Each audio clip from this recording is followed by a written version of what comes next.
बिस्मिल्लाहिर्रहमानिर्रहीम अस्सलाम वालेकुम। 15 अगस्त 2020 सऊदी न्यूज़ अपडेट के साथ मैं आफ्ताब अहमद और आप देख रहे हैं all tips video YouTube channel. Friends, आज की इस वीडियो में हम बात करने वाले हैं कि क्या मतलूब होने के बाद अकामा तजदीद हो सकता है या कि नहीं। हमारे एक दोस्त मोहम्मद वली दरियाफ्त करते हैं कि क्या मतलूब होने के बाद अकामा तजदीद हो सकता है या नहीं। मतलूब पहले वाली कंपनी ने किया था, वहाँ से नकल कफाला किया जा चुका था। जवाब, सऊदी अरब में कानून मेहनत के तहत लाजमी है कि गैर मुल्की मुलाजिम इस कंपनी या इदारे में काम करे जिसकी कफालत में वो सऊदी अरब आया था। अगर वो ऐसा नहीं करता और किसी और जगह काम करता है तो कंपनी, इदारे या ज़ाती कफील की ये जिम्मेदारी होती है कि वो कारकुन के बारे में मुतल्लिका इदारे को मतला करे। मतला को कानूनी इस्लाह में हरूब कहा जाता है। अगर आपका मकसद हरूब है तो ये जुर्म है। जहाँ तक आपने लफ्ज़ मतलूब इस्तेमाल किया है वो कानूनी इस्लाह में हरूब के ज़ुमरे में नहीं आता, बल्कि उसका मकसद किसी मामले में मतलूब के होते हैं। आपको चाहिए कि साबका कंपनी से रजू करें और मालूम करें कि उन्होंने नकल कफाला के बाद आपको मतलूब की फहरिस्त में क्यों शामिल किया है। जब तक आप साबिक कंपनी से इस मामले को ख़त्म नहीं कराते आपका अकामा सीज रहेगा, ना तो तजदीद हो सकेगा और ना ही दीगर कानूनी मामलात अंजाम दिए जा सकते हैं। अगर साबिक कंपनी ने आपका सिर्फ हरूब लगा है, जैसे कानूनी इस्लाह में काम से गैर हाजिर या मफरूर होना कहते हैं, तो इस सूरत में देखना है कि उन्होंने आपका हरूब किस वक्त लगाया। तनाज़ुल होने के बाद साबिका कंपनी हरूब नहीं लगा सकती, क्योंकि तनाज़ुल के बाद आप इस कंपनी या कफील की कफालत में नहीं रहते। मोहम्मद रजा दरियाफ्त करते हैं कि मेरा दोस्त पाकिस्तान में है, उसकी छुट्टी 7 जुलाई को ख़त्म हुई और अकामा 3 अगस्त को ख़त्म हुआ है।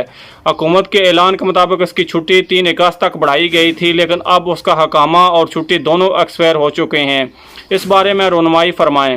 सऊदी हुकूमत की जानिब से कोरोना वायरस की वजह से एहतियाती इक़दाम के तहत 15 मार्च 2020 के बाद से ताहाल बैन अल-अक़वामी परवाज़ों पर पाबंदी आयद है। हुकूमत ने तारकीन को सहूलत देते हुए उनके हकामों और खरूज ओहदा वीज़ों में मज़कूरा तारीख के बाद से मुफ्त तोसी दी जाने वाली खुसूसी रियायत का ऐलान 2 बार किया गया था। ताहम इस हवाले से हुकाम का कहना था कि वक्तन फ़वक्तन मामलात का जायज़ा लेने के बाद हालात को देखते हुए गैर मुल्की कारकुनों के हकामों और दीगर मामलात के बारे में ऐलान किया जाएगा। आप ही नहीं बल्कि बेशुमार गैर मुल्की जो वतन से इस अरसे में छुट्टी गए थे वो ताहाल वापस नहीं आ सके, इसलिए परेशानी की कोई बात नहीं।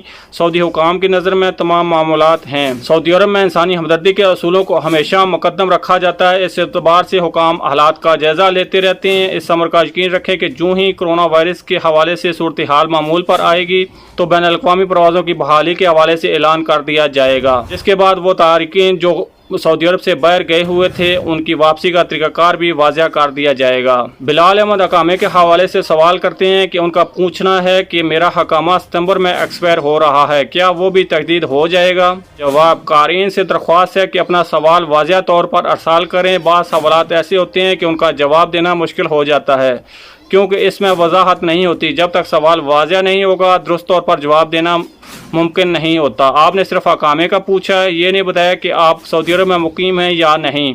अगर आप सऊदी अरब में मुकीम हैं, मौजूदा दी जाने वाली रायत के हवाले से सवाल कर रहे हैं, तो इसका जवाब है कि मौजूदा रायत के तहत अकामे की तजदीद सिर्फ इन तारकीन की होगी जो सऊदी अरब से बाहर गए हुए हैं। अगर आप सऊदी अरब में रह रहे हैं तो इस सूरत में वक्त मुकर्रर पर अपना हकामा तजदीद कर लें, बसूरत दीगर ताख़ीर पर जुर्माना अदा करना पड़ेगा। ये थी फ्रेंड्स अभी तक की सऊदी न्यूज़ अपडेट। अगली अपडेट्स के लिए हमारे चैनल को लाजमी से सब्सक्राइब, वीडियो को लाजमी से लाइक और अपने फ्रेंड्स के साथ शेयर भी कर दीजिए। मिलते हैं नेक्स्ट वीडियो में, तब तक के लिए अल्लाह हाफ़िज़। पाकिस्तान जिंदाबाद।